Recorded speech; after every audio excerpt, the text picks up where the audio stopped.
భారతదేశంలో సుదీర్ఘ చరిత్ర కలిగిన ప్రభుత్వ రంగ టెలివిజన్ ప్రసార సంస్థ దూరదర్శన్ ప్రతి సంవత్సరం నవంబర్ 21న ప్రపంచ టెలివిజన్ దినోత్సవాన్ని జరుపుకుంటారు.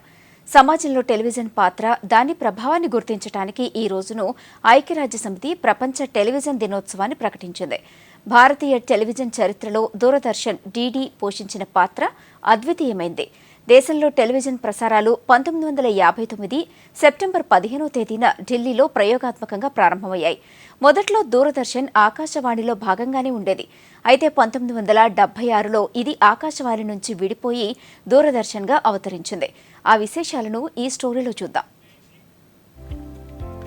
1982లో ఆసియా క్రీడల సందర్భంగా దూరదర్శన్ దేశవ్యాప్తంగా ప్రసారాలను ప్రారంభించింది. ఇదే సంవత్సరంలో టెలివిజన్ ప్రసారాలు రంగుల్లోకి మారి ప్రేక్షకులకు దగ్గరయ్యాయి. కేవలం వినోదాన్ని అందించడమే కాకుండా విద్య, సమాచార వ్యాప్తి, వ్యవసాయ అభివృద్ధి, సాంఘిక మార్పులను ప్రోత్సహించటం దూరదర్శన్ ప్రధాన లక్ష్యంగా ఉండేది. దూరదర్శన్ కేవలం ఒక ఛానల్ మాత్రమే కాదు, భారతీయ కుటుంబాలకు సాంస్కృతిక వారధి.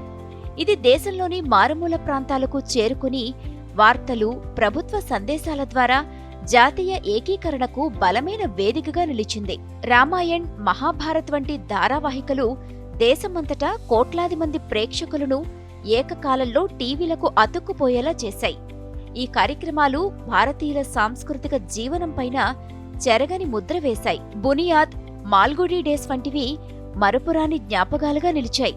దూరదర్శన్ వార్తలు దేశంలో అత్యంత విశ్వసనీయమైన వార్తా వనరుల్లో ఒకటిగా నిలిచింది. ప్రైవేట్ ఛానళ్లు, డిజిటల్ మీడియా పోటీలోకి వచ్చినా దూరదర్శన్ ఇప్పటికీ తన ప్రత్యేకతను నిలబెట్టుకుంటోంది. DD national, DD news, DD Bharati, DD sports, వివిధ ప్రాంతీయ భాషా ఛానళ్లతో డీడీ సప్తగిరి, డీడీ యాదగిరిగా దూరదర్శన్ బహుళ ప్రసారాల వ్యవస్థను ఏర్పాటు చేసింది. అన్ని ప్రభుత్వ కార్యక్రమాలు, ఎన్నికల ఫలితాలు, స్వాతంత్ర్య, గణతంత్ర దినోత్సవ పరేడ్లు, అంతరిక్ష ప్రయోగాలు వంటి జాతీయ కార్యక్రమాల ప్రసారానికి దూరదర్శనే ప్రధాన వేదికగా నిలుస్తోంది.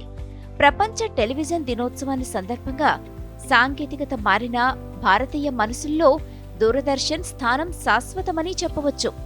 మన సంస్కృతి, చరిత్ర, జాతీయ ఆకాంక్షలను ప్రతిబింబిస్తూ ఇది ఒక ప్రత్యేకమైన వారసత్వాన్ని అందిస్తోంది.